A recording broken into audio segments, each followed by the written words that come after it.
Now tonight,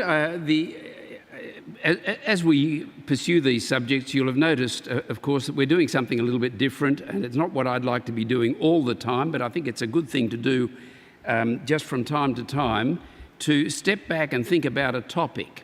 We're not working through a Bible passage, which is what I love to do and what we do most of the time here in church, but we're looking at a topic, but we want to hear the Bible's message in the context of thinking about this topic. And the words that I hope you can have just ringing your ears tonight are these. They're from verse 42 of our Bible reading in Acts chapter 5, the words of Peter, where he said, "We are witnesses to these things." We are witnesses to these things. We'll come back to those words a little later on. But let's begin with a question that I mean is a very serious question at the moment in these days, and this is it. Is it possible today to be a responsible, intelligent, thinking person and a Christian believer?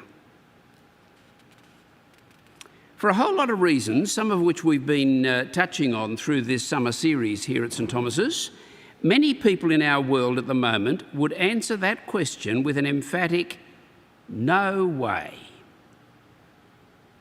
You think about some of your friends who know you're a Christian. How would they answer that question, who are not themselves Christians? I think you'll find many of them would say, no way. You see, many people, and I think perhaps even some Christians, have got the idea that being a Christian is not about facts and reality and a true understanding of the way things are. It's more like having an imaginary friend. And if you want to have an imaginary friend called Jesus or God, that's okay, that's up to you, but it's not real. It's not, how shall we put it, scientific. Now, I think that I'm capturing the thinking of many of those around us who look on us and are very tolerant and put up with us being Christian and all that sort of thing and pat us on the head and patronise us somewhat. But see what we're on about in terms something like that. Now, tonight we come to what is the 8th in our summer series of questions worth asking. And as Mike indicated earlier, I've called it the scientific question, where's the proof? And we're going to wander around a number of subjects tonight. We want to think about science. And I want to do that because in our world, science is held in a very high regard. I would say perhaps it is thought of, at least by many people, as the way to know what is really real. Now, at least that's the theory. We'll qualify that in a number of ways. But how many times have you heard over the last year, we must follow the science? You hear it over and over again. Listen to the experts, by which is meant the scientific experts. There are grounds for thinking that science is only held in such high regard to the extent that science can be appealed to support what is already thought. I don't know whether you've noticed that kind of thing. We'll perhaps say a little bit more about that shortly. But nonetheless, I think we can at least say that proponents of various policies or opinions or the supporters of various causes are very, very keen to show that science supports their views. And if science does not support their views, then the opponents of those various policies and opinions and causes are very pleased to point that out. Now, I think it's fair to say that few people, there are few, but not that many people that we come across would I think, dispute that science has been responsible for many remarkable advances and improvements in today's world. Perhaps there have been, and again we'll come back to this a little bit later on, perhaps there have been downsides to science's accomplishments. But most of us, I think, feel that these are far outweighed by the extraordinary accomplishments by which science has won a very, very high level of respect. And I think I'd say, rightly so. And so science has become a powerful authority. Now, we all know how that's exploited, particularly by the advertisers. I don't know whether you... I think it seems to be going out a bit, but it wasn't that very long ago when an almost advertising cliche was scientific tests have shown. And if scientific tests have shown, then of course it is assumed that everybody will be utterly convinced. If scientific tests have shown that this washing powder washes whiter than white, or this moisturiser will make you look younger, or this vitamin pill will do you good, then of course if scientific tests have shown, then it does what is said and it will do what is promised. But a bit more seriously, in terms of knowing things, today's world is marked by a supreme confidence, not necessarily all that well thought through, and we'll come to that in a moment, but just popularly there is an extraordinary confidence that is placed in what we call science. There is good reason for that. I think it's fair to say that we want scientists to tell us whether the vaccine is safe and effective, rather than politicians, don't you reckon? Or journalists. We want scientists to tell us the truth about changes in the climate, not teenagers. And when we think that science has spoken on a subject, then we tend to dismiss those who hold contrary views, fairly or unfairly. We treat them as a bit eccentric. We call them names. We call them anti-vaxxers or climate change deniers. They're people who are not listening, we say, to the voice of science. Now, 2 weeks ago, if you were with us, we saw that the pre-modern world, quite some time ago now, but the pre-modern world was different. And we also saw that the so-called postmodern world in which we are partly living is turning out to be different again. It's very interesting to find committed scientists very worried about where the world is going, and worried in the same kind of way as Christians are. That's another subject. But if you want to chase up some of the writings of Richard Dawkins on this subject, they're quite fascinating. But right now, in our society, it seems to me that our institutions, our politics, our popular mindsets are still largely modern, at least in this regard. Science is a powerful authority, and we turn to it for answers we can rely on. That scientific tests have shown ads can still work. You can win a debate by reference to scientific studies and so on. Now, the question I want to consider tonight is whether, in this context, one very commonly held view has any substance. Has science, this highly respected authority in our world, has science disproved Christianity? Or at least, has science rendered Christianity an irrelevance? Is it the case that if you follow the science, then you will find that Christianity is false, or unnecessary, or unimportant, or some such thing? Has science shown that actually it's no longer possible to be a responsible, intelligent, thinking person and a Christian believer? Tell me later if I've got this wrong, because I'm not necessarily in touch with everything these days, very far from it.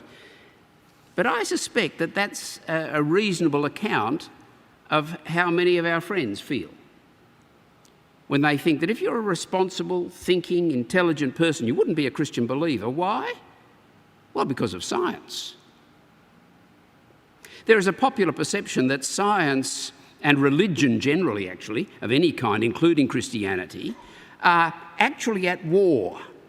They're opposite ways of knowing things, And you're either scientific or you're religious, but you're not both. Science is about facts. Hard facts, we say. Testable facts, objective facts, measurable, undeniable facts. Religion, including Christianity, it is thought, is about, what do we say? Well, it's about faith, which means, it is thought, believing things that cannot be proven, cannot be tested, cannot be measured, things that are only a matter of opinion or imagination. Science is knowledge, public knowledge, testable knowledge. Religion is private, it's personal, it's subjective, it's imaginary friends. And so, I think this is a popular perception. Science, it is thought, is based on evidence, but religion, including Christianity, is based on, well, nothing really.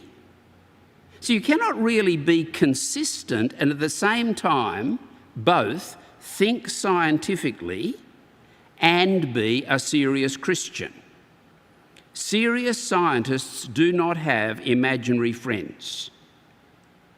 Scientific thinkers know that the things that scientific thinkers know are based on evidence. Christians think that they can believe things just because what? Just because it's in the Bible or something like that.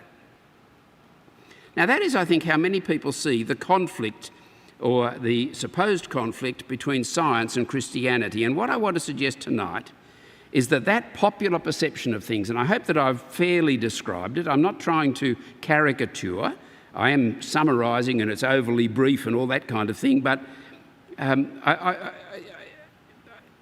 think that's the way that many of our friends around us are thinking. And what I want to suggest is that popular perception of things misunderstands both science and Christianity. And the misunderstanding is actually very serious. So here's the scientific question. Where's the proof? And we're going to begin exploring this question with a first main heading, looking at what science is and what science does. Number one, what science is and what science does. And under that main heading, let's concentrate on three things. One, science is a method with surprises. Two, science is a community with problems. And science yields knowledge with limits. Okay, each of these will be quite brief. Science is a method with surprises in the first place. Science is a method of finding out things. It's a method of gaining knowledge. It's a method that is based on observations, observing the way things are, the way things happen, and on the basis of observations, some explanation of the observations is proposed. It might be called a hypothesis or a theory. Then further observations or experiments are conducted to test the explanation, and the explanation might have to be modified or discarded, or it might stand up to the testing. Now, this method has become so familiar to us, I think most of us in our world today and in our age just take it for granted. But since about the 17th century, this scientific method has been applied with enormous rigour and with spectacular results to every possible part of the world and the universe and beyond. Today, as I say, we largely take this method and its massive accomplishments for granted. You sort of say, well, how else could you know things? Well, it hasn't been going for all that long, but yes, it has been spectacularly successful. But over these centuries, there have been countless surprises. The most fundamental surprise, again, which is hard for us not to just take it for granted, but we've got to actually think about this. The most fundamental surprise is that from subatomic particles to galaxies, the scientific method which seeks order and predictability has found order and predictability. One of the surprises has been that you can actually use mathematics, equations and formulae to explain and predict the way things happen. And again, from subatomic particles to the galactic. Now, we take that for granted because it's been with us for so long, but it was a surprising discovery. Why should the physical world be as orderly as mathematics? Science is a method with surprises. Secondly, science is a community with problems. One of the reasons that science has been so spectacularly successful is that huge numbers of scientists around the world have to a large extent worked together. They've shared their discoveries. They've tested one another's theories and so on. Peer review, it's called. The scientific community has shared a common method and poured enormous resources, human resources as well as material resources, into that method, again, with spectacular results. The scientific community, like any human community, any human cooperation, however, has had its problems. Of course it has. For example, the cooperative effort has depended on honesty and truthfulness. And scientists, like anyone else, have done their share of cheating and lying and falsifying evidence. There have been a number of classic stories about virtually the whole scientific community being conned. But the point is that no one scientist can do all the work, test all the theories. It has to be a cooperative effort with the strengths and the weaknesses that brings. Science requires trust, and therefore it requires trustworthiness. So it's a community with problems. Thirdly, science yields knowledge with limits. We're looking at what science is and what science does. And the third point, science yields knowledge with limits. See, out of the scientific method conducted by the scientific community comes what we call scientific knowledge. However, without at all belittling the wonders of modern scientific knowledge, and they are very great, it's important for us to understand that such knowledge is limited in several ways. On the one hand, and this is not popularly understood, though any serious scientist, I believe, understands it, on the one hand, science does not lead to absolute certainty. It can't. Scientific knowledge, what the scientific community has learned using the scientific method, actually, like all human knowledge, can be thought of on a kind of scale. From knowledge in which we have lots and lots of confidence, there have been so many tests and they've been so consistent and so on, all the way over to hunches that might be true.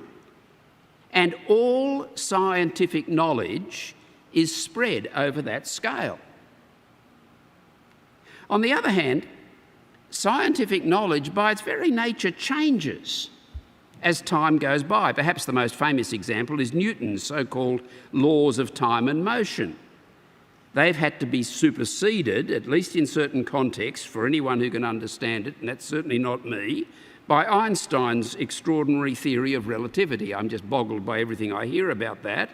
But Newton's laws, that was scientific knowledge at one time, but further reflection, further experiment, further observation has indicated that it needs to be revised. What is special about scientific knowledge is not the certainty that it brings, but just how it is learnt. Observations, reasoning, testing, and so on. Now, that's the first main thing that I wanted to just sketch out, what science is and what science does. Now, let's turn to three things that science needs. And so I've got a second heading, what science needs.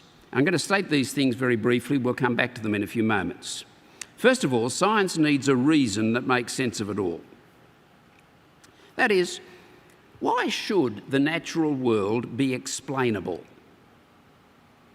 There was a time when the great bulk of the human race didn't think it was. Why should it make sense?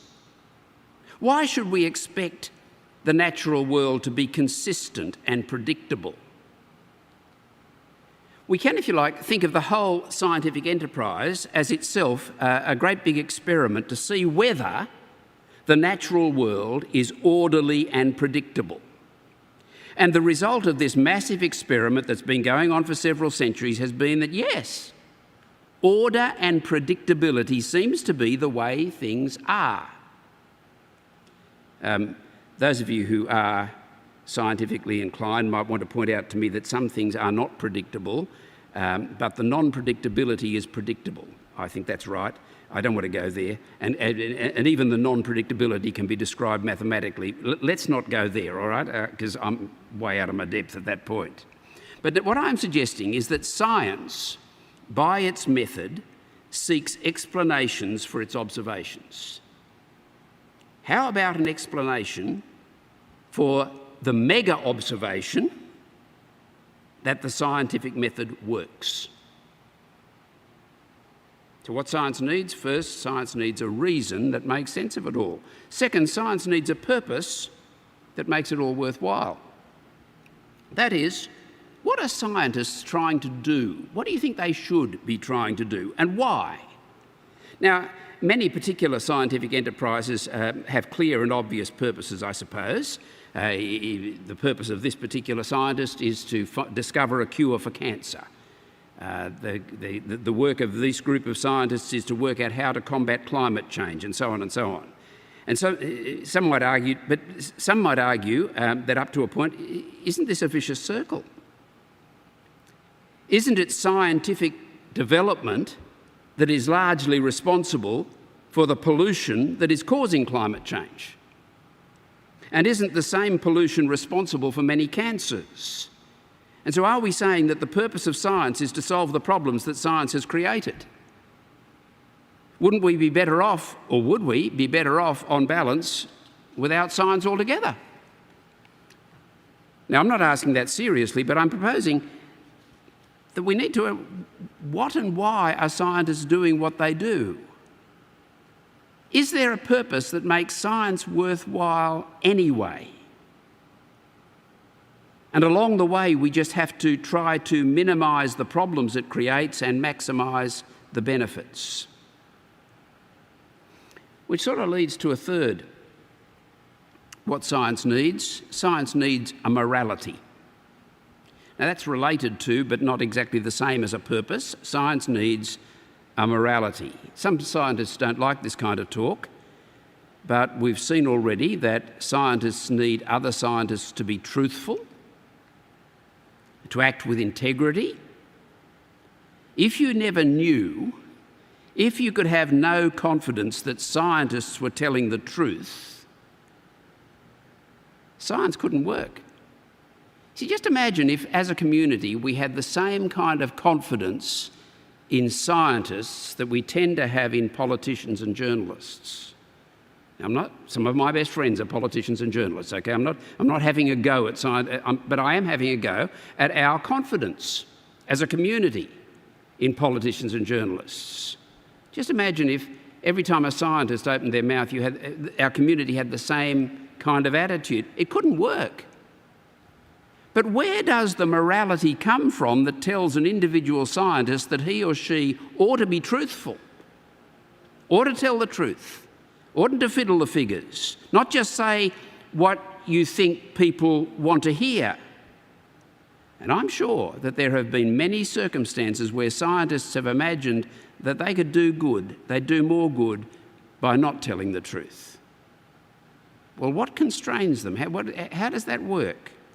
But more than that, science needs a morality to guide what should be done in scientific experience and what should not be done, what should be done with the scientific knowledge that is gained.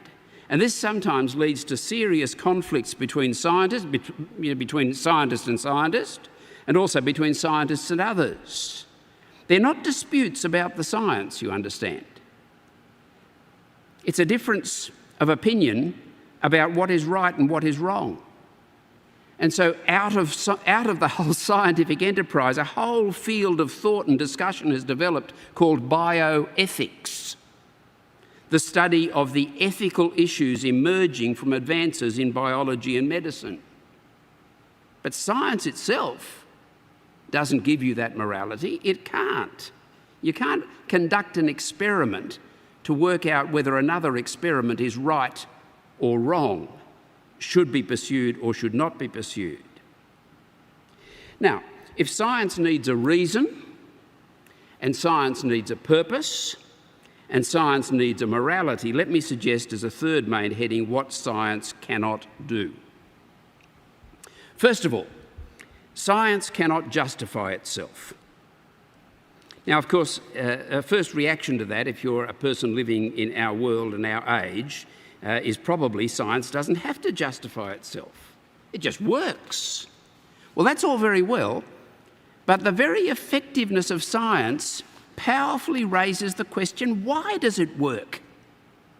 Why should we expect order and predictability in the natural world? And more than that, how is it that human beings, these strange creatures that we are, how is it that human beings have this remarkable capacity to observe and understand nature as though from the outside? For those who think about these things and think hard about these, the very success of science raises a whole lot more questions, but science itself cannot account for itself. Now, I'll come back to that in a moment. Second, science cannot control itself. You cannot contrive an experiment, as I said a moment ago, to determine what should we do, what should we not do. Should the nuclear bomb have been invented? You don't answer that question. You can't answer that question from science. Should genetic engineering research be restricted in any way? Science itself cannot answer those questions unless you say, as some people do, if it can be done, it should be done. That's scary, without even invoking the Nazis. Third, what science cannot do? Third, science cannot answer all questions. The astonishing success of science at answering so many questions has deceived many into thinking that science is the only method for finding out anything. And if science cannot answer your question, then your question is unanswerable. It's a bit of a paradox, really, that the founders of modern science seem to have been clearer than many today that the scientific method could only be applied to some questions. Now, a number of these people were committed Christians. Indeed, even today, a large number of scientists have a personal faith in God.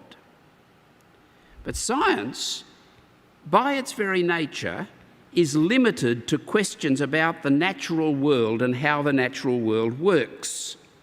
Science is not capable by its own methods of addressing questions about God or indeed about purpose. The paradox today is the widespread belief that if science cannot tell us about God, then we cannot know about God.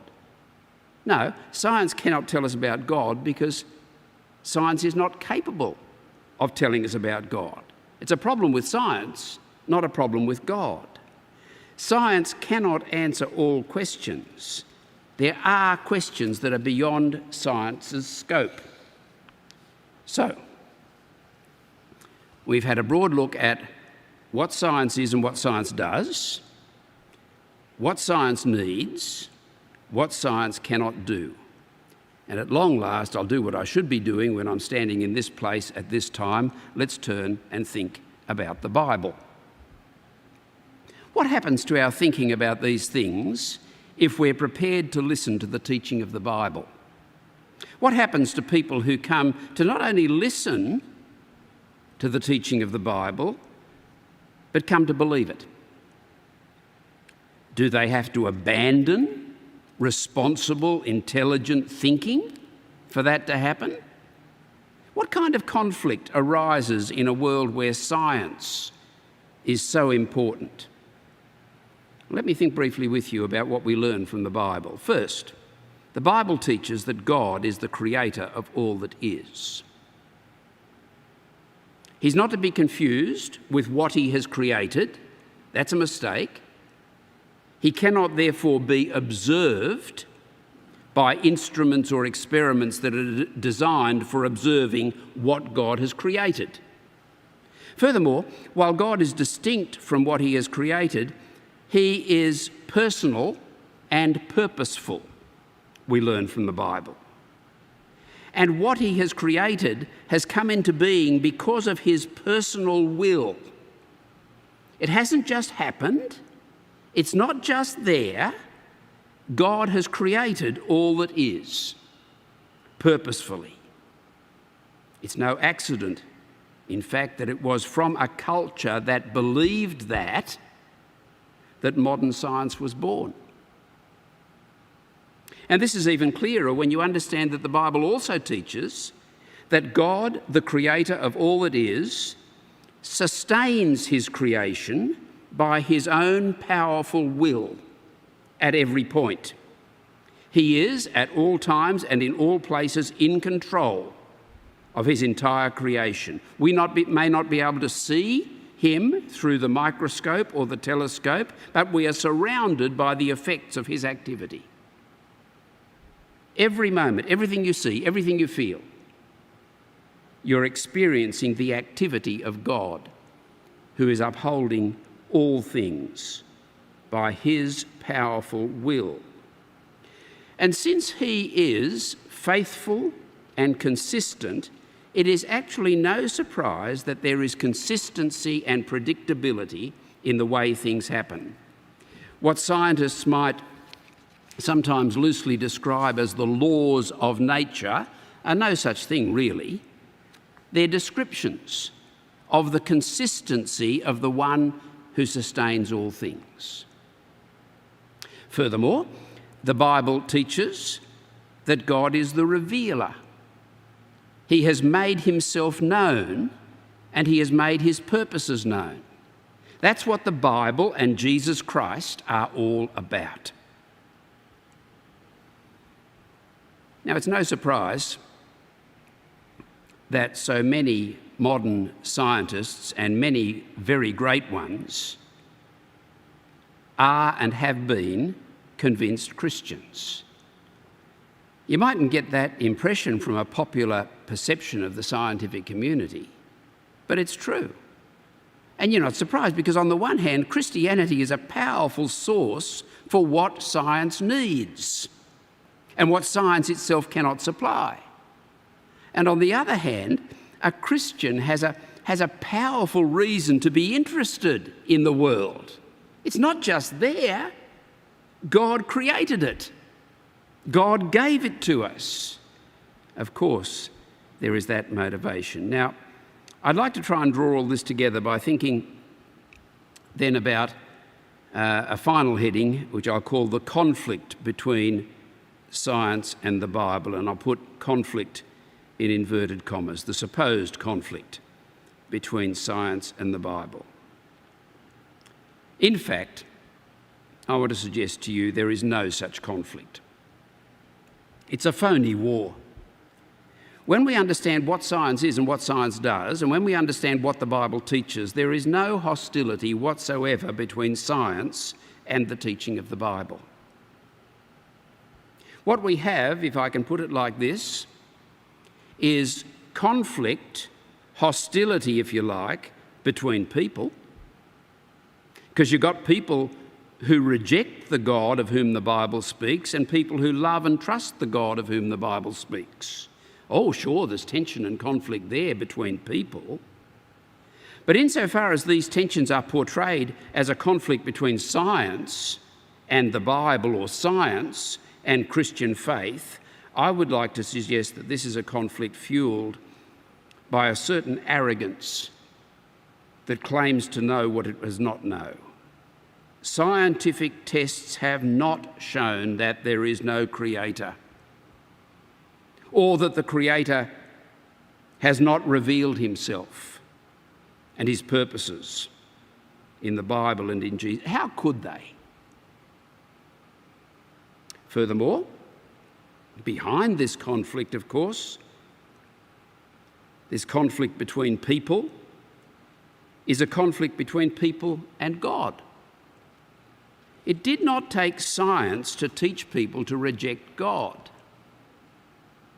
People have been doing that for about as long as there have been people. That hostility has nothing whatsoever to do with science. It's much, much older than that. Science is just a recent excuse for the age-long rebellion against God that has characterised the history of humanity. The conflict between science and the Bible is, to say the very least, an unnecessary conflict. There is a helpful little book by Kirsty Burkett called Unnatural Enemies, An Introduction to Science and Christianity. I mention that for two reasons. You might like to chase it up and read further, but I'm also trying to be honest here and tell you how indebted I am to Kirsty for much that we've looked at in this talk tonight. But I particularly like her title. Christianity and science are unnatural enemies. They're actually friends, even if some people try to make them into enemies. So let's come back to our question for tonight and draw things together and conclude at this point. In an age that honours science and respects the scientific method, where is the proof for the claims of Christianity? Not a bad question, but it's the wrong word. See, strictly speaking, proof isn't even the right word for scientific knowledge. Scientific knowledge is based on evidence and trust, the evidence that scientists have observed, and trust that they've been honest. Now, Christianity is, in this respect, very similar. The evidence is primarily Jesus Christ. And primarily, when you're thinking about Jesus Christ, the person, the evidence is primarily his resurrection from the dead. Now, we know about him, and we know about his resurrection from the dead from witnesses who saw him, who heard him. And they said such things, and here's that little phrase that I referred to at the beginning. They said, this is how Christianity spread, not here's an idea, would you like to think about it? Not here's a philosophy of life, would you like to consider it? But we are witnesses of these things. We were there, we saw. We are witnesses of these things. Science is not about proof, it's about evidence and trustworthy reporting by those who've seen the evidence. Christians have found the witnesses to Jesus and his resurrection from the dead trustworthy and have come to love and trust and follow the one to whom they bear witness. And so, I'd like to suggest to you that a responsible, intelligent, thinking person ought to be a Christian believer. And there is nothing imaginary about it. Shall we pray together?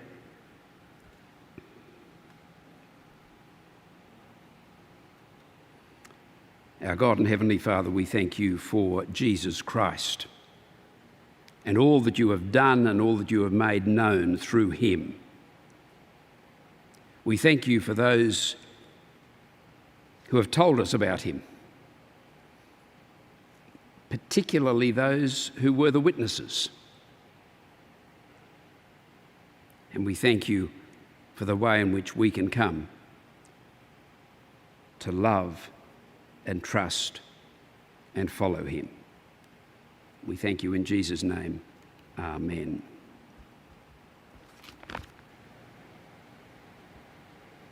Well, friends, I was just hoping like mad here that no questions would come up, but they have come up, and I did encourage you to do that, so thank you for the questions. I've taken a bit more of your time than I should have, but let's just spend a few minutes on some of these questions and we'll see how we go. and I gather that you vote them up and all that sort of thing, so I'll take them from the top. The one at the top keeps changing. Please don't change it again. Here we go. This is from Anonymous. Hello, Anonymous. It's nice to hear from you.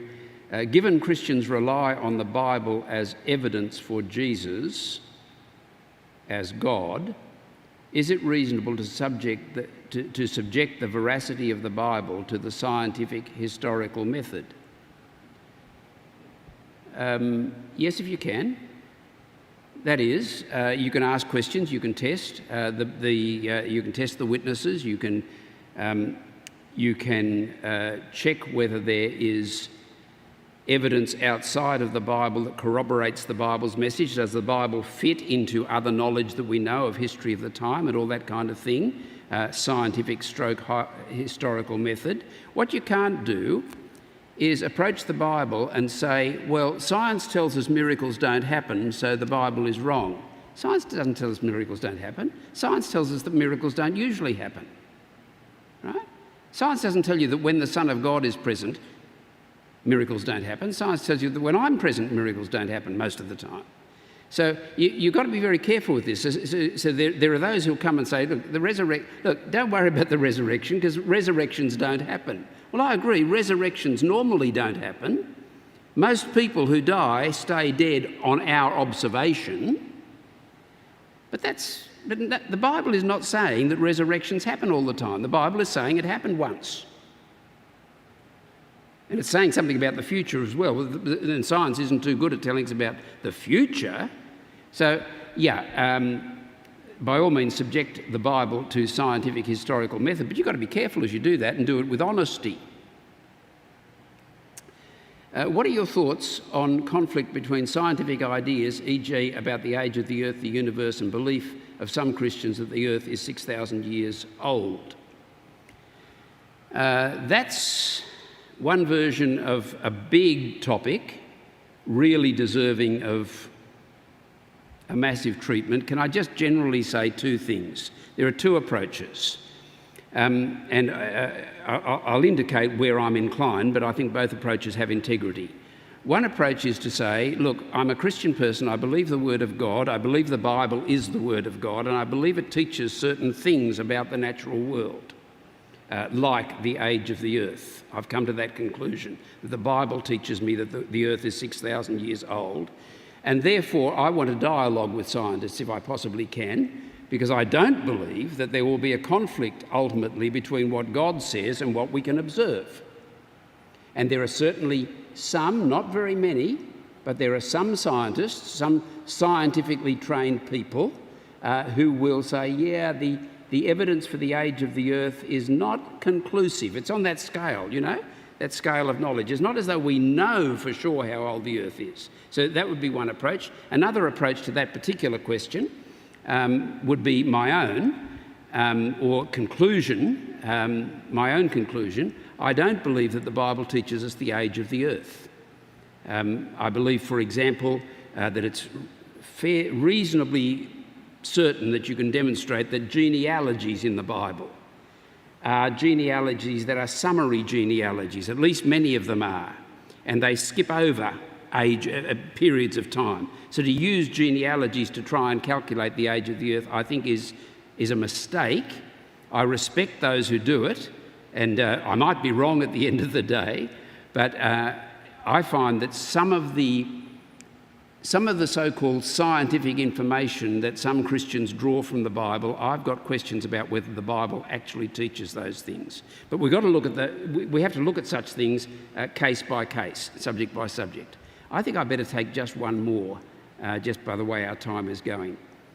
Brian Cox. Oh, here we're in trouble. I'll be in trouble now. Brian Cox, the TV personality and particle physicist and a very good-looking man, yeah, I know all that, has just pronounced that particle physics shows that there is no soul. How would you answer this? Brian Cox has a brain that makes mine look like this, but I must say, how? I'd love to hear from David Robertson, who's asked this question. Thank you, David, so very much. I should have read the name of the questioner first, shouldn't I? How could you do that? No Christian thinks that you can observe a soul by physical means. To caricature the point, nobody thinks that if you sort of open up a person and do an autopsy and get a microscope, oh, you'll find the soul somewhere. Now, I'm sure that Brian Cox is not thinking in those terms, but the soul is not something physical. A very interesting question. Say, what is the soul?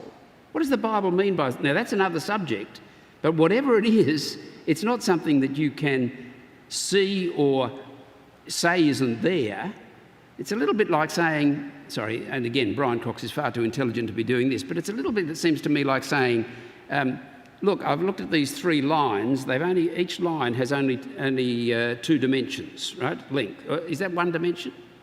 That's 1 dimension, isn't it? Length? Is that 2 dimensions? I don't know. But there's no such thing as area. And I say, no, the 3 lines are joined together in a triangle, and there is something that you can't observe if you're only looking at 1 dimension. That's getting a bit silly, isn't it? But what I'm saying, if you observe the physical, you observe the natural world, it's just claiming too much for your knowledge to say, therefore, there is nothing else. How do you know that? All right, I think we better stop there because our time has gone, and I'm sorry for those whose questions I haven't got to.